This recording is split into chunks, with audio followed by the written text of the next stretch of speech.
Sa panahon po ngayon na tumataas po yung pasahe natin, would you encourage work from home?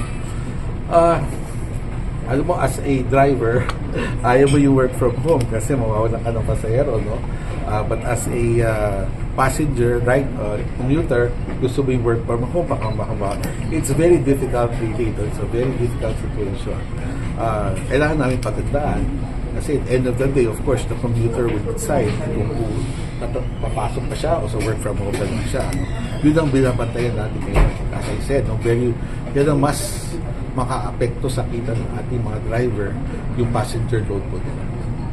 Sir, on the worst case scenario po dun, sir, kung bababa po yung passenger load natin, ano po yung gagawin ng gobyerno? Alam mo, historically, nararaos ng mga driver yan eh.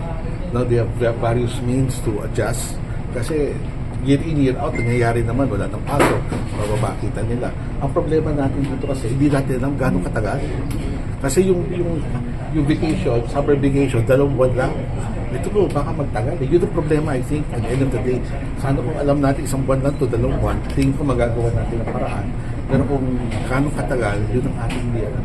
Baka magkulang. So of course, we will add, sabi nga ng Presidente, kung kailangan dagdagan pa, yung second wave, third wave, yung ating ayuda at subsidiya, gagawin po natin yan. Pero hindi natin alam kung hanggang saan tatakbo ito. So that's the problem right now. And right now, we're just trying to put solutions together, no? And hope that this ends as quick as possible.